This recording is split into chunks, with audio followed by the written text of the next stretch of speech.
NEET എക്സാമിന് പഠിക്കുമ്പോൾ daily ഒരു 12 to 14 hours ഒക്കെ പഠിക്കായിരുന്നു. അതും ബേൺ ഔട്ട് ഒന്നും ആവാണ്ട് കൺസിസ്റ്റൻ്റ് ആയിട്ട് ഭയങ്കര ഇഷ്ടത്തോടെ പഠിക്കായിരുന്നു. And that's the only reason ആ വർഷത്തെ നീറ്റ് എക്സാമിൽ എനിക്ക് Kerala rank 18 all India rank 320 ഒക്കെ നേടാൻ പറ്റിയത്. ഹായ്, ഞാൻ സ്വാതി, കോഴിക്കോട് മെഡിക്കൽ കോളേജിലെ ഫൈനൽ ഇയർ MBBS സ്റ്റുഡൻ്റ് ആണ്. ഈ വീഡിയോയിൽ ഞാൻ നിങ്ങൾക്ക് പറഞ്ഞുതരാൻ പോകുന്നത് ബേൺ ഔട്ട് ആവാതെ എങ്ങനെ നീറ്റ് എക്സാമിന് വേണ്ടിയിട്ട് കൺസിസ്റ്റൻ്റ് ആയിട്ട് പഠിക്കാമെന്നാണ്. നിങ്ങൾ എന്ത് എക്സാമിന് പ്രിപ്പയർ ചെയ്യുമ്പോഴും ആദ്യം നിങ്ങൾക്ക് വേണ്ട ഒരു കാര്യം എന്ന് പറയുന്നത് നിങ്ങളുടെ മൈൻഡ് സെറ്റ് ആ ഒരു എക്സാമിന് പഠിക്കാൻ വേണ്ടിയിട്ടുള്ള രീതിക്ക് പ്രിപ്പയർഡ് ആയിട്ടിരിക്കണം എന്നുള്ള രീതിക്കാണ്. ഈ മൈൻഡ് സെറ്റ് എന്നുകൊണ്ട് ഞാൻ ഒരുപാട് കാര്യങ്ങൾ ഉദ്ദേശിക്കുന്നുണ്ട്. ഫസ്റ്റ് ഓഫ് ഓൾ, നിങ്ങളുടെ ഡ്രീം എന്ന് പറയുന്നത് അത്രയും സ്ട്രോങ് ആയിരിക്കണം. അത്രയും ഡീപ്പായിട്ട് നിങ്ങളൊരു കാര്യം ആഗ്രഹിച്ചാൽ മാത്രമാണ് അത്രയും എഫേർട്സ് ഇട്ടിട്ട് അതിന് വേണ്ടിയിട്ട് വർക്ക് ചെയ്യാൻ നിങ്ങൾക്ക് പറ്റുള്ളൂ. സോ നിങ്ങൾ നീറ്റ് ആസ്പിരൻസ് ആണ്, നിങ്ങളൊരു MBBS സീറ്റ് ആസ്പയർ ചെയ്യുന്ന കുട്ടികളാണ്. എപ്പോഴും ഒരു ഡോക്ടർ ആയി കഴിഞ്ഞാൽ നിങ്ങളുടെ ലൈഫ് എങ്ങനെയായിരിക്കും?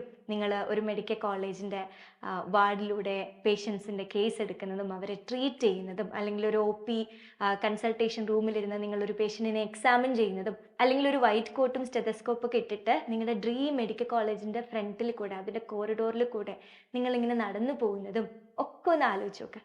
അപ്പോൾ ഫസ്റ്റ് ഓഫ് ഓൾ നിങ്ങൾക്ക് അത്രയും സ്ട്രോങ് ആയിട്ടുള്ള ഡീപ്പായിട്ടുള്ള ഭയങ്കര ഇൻറ്റൻസീവ് ആയിട്ടുള്ള ഒരു ഡ്രീം മനസ്സിലുണ്ടായിരിക്കണം. അതിൻ്റെ എപ്പോഴും അത് മനസ്സിലിട്ട് ഇങ്ങനെ ആലോചിച്ചുകൊണ്ടിരിക്കും. രണ്ടാമത്തെ കാര്യം, നിങ്ങൾ എപ്പോഴും ഭയങ്കര പോസിറ്റീവ് ആയിരിക്കണം.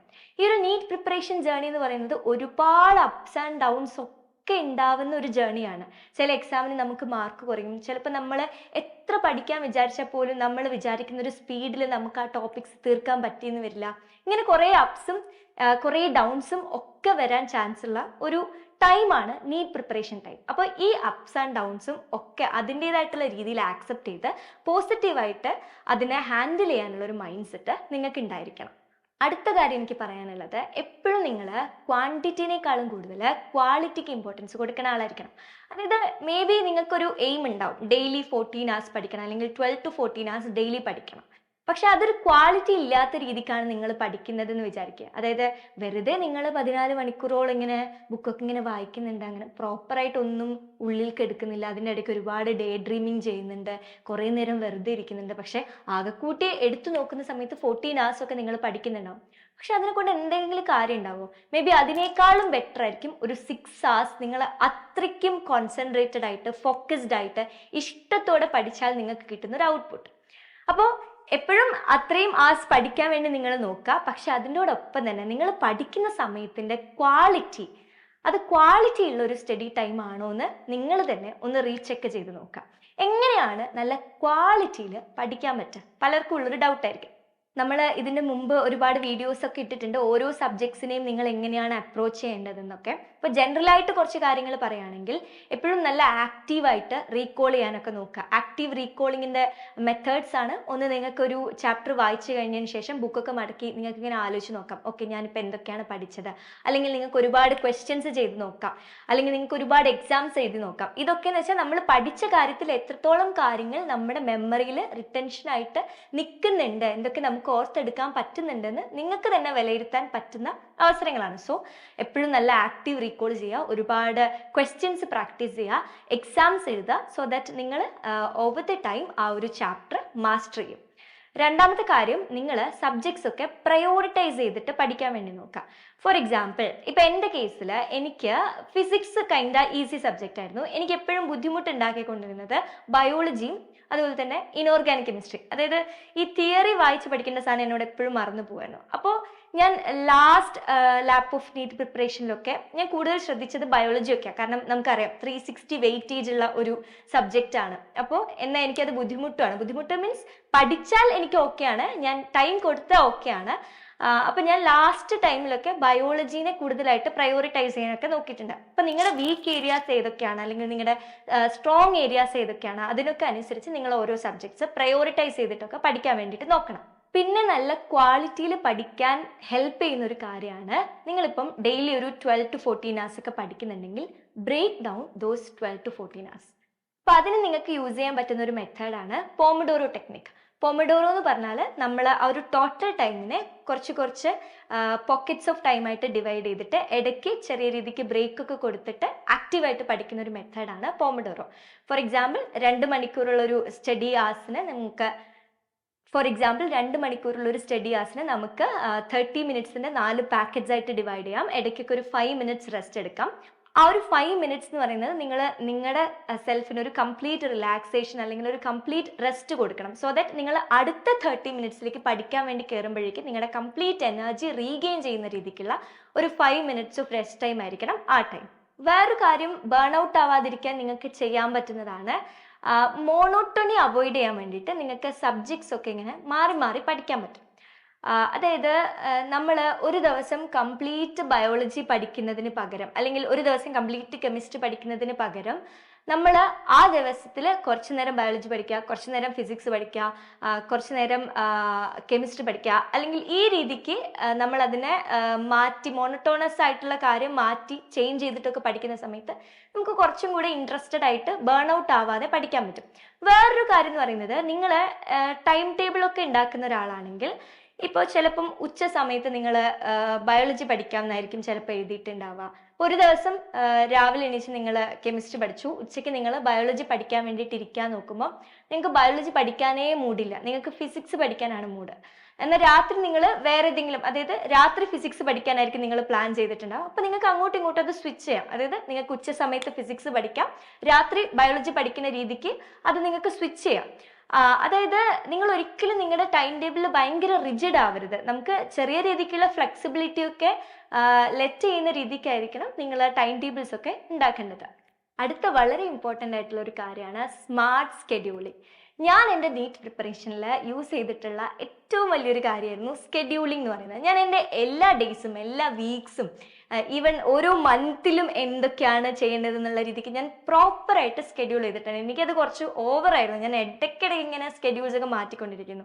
എന്നാലും മാറ്റമൊന്നും ചെയ്യേണ്ട, നിങ്ങൾ പ്രോപ്പറായിട്ട് സ്മാർട്ടായിട്ടുള്ള രീതിക്ക് സ്കെഡ്യൂളിങ് ചെയ്യുന്നത് നിങ്ങളുടെ ടൈം മാനേജ്മെൻറ്റിനെ അതുവഴി ഇങ്ങനെ ബേൺ ഔട്ട് ആവാതെ പഠിക്കാനൊക്കെ ഉള്ള ഒരു മെത്തേഡിനെ ഒരുപാട് ഹെൽപ്പ് ചെയ്യും. കാരണം ഈ നിങ്ങൾ പ്രോപ്പറായിട്ട് സ്കെഡ്യൂൾ ചെയ്യുകയാണെങ്കിൽ നമ്മൾ അനാവശ്യമായിട്ട് കുറേ ടൈം പോകുന്നത് ഒരു പരിധി വരെ നിങ്ങൾക്ക് തടയാൻ പറ്റും. സ്മാർട്ട് സ്കെഡ്യൂളിങ്ങിൻ്റെ കുറച്ച് ടിപ്സ് ഞാൻ പറഞ്ഞുതരാം. നിങ്ങൾ ഓരോ ടൈമിലുള്ള നിങ്ങളുടെ ഒരു മെൻ്റൽ സ്റ്റേറ്റ് വെച്ചിട്ടുള്ള രീതിക്കായിരിക്കണം ആ ടൈമിൽ പഠിക്കേണ്ട ഒരു സബ്ജക്റ്റ് അല്ലെങ്കിൽ ചാപ്റ്റർ നിങ്ങൾ ഡിസൈഡ് ചെയ്യേണ്ടത്. ഫോർ എക്സാമ്പിൾ, ഇപ്പോൾ ഉച്ചയ്ക്കൊക്കെ ബയോളജി പഠിക്കാനിരുന്നാൽ ചിലപ്പോൾ നമ്മൾ ഫുഡൊക്കെ കഴിച്ചിട്ട് ബയോളജി ടെക്സ്റ്റ് ബുക്ക് വായിക്കാൻ വേണ്ടി ഉറങ്ങിപ്പോവും അല്ലേ? ഇപ്പോൾ ഉച്ച സമയത്തൊക്കെ കൂടുതലും നല്ലത് ക്വസ്റ്റ്യൻസ് പ്രാക്ടീസ് ചെയ്യുന്നതോ അല്ലെങ്കിൽ ഫിസിക്സിലെ ക്വസ്റ്റ്യൻസ് ചെയ്യുന്നതൊക്കെ ആയിരിക്കും. കാരണം ആ ഒരു ക്വസ്റ്റ്യൻസ് ചെയ്യുന്ന സമയത്ത് നമുക്ക് അങ്ങനെ ഉറക്കം വരില്ല. എനിക്ക് പേഴ്സണലി തോന്നിയിട്ടുള്ള കാര്യമാണ്. അതുപോലെ തന്നെ രാവിലെ മോർണിംഗ് ആസ് എന്നൊക്കെ പറയുന്നത് നമ്മൾ എണീച്ചപാട് നമ്മുടെ ബ്രെയിൻ ഒക്കെ ഭയങ്കര ഫ്രഷ് ആയിട്ടിരിക്കുന്ന ടൈമാണ്.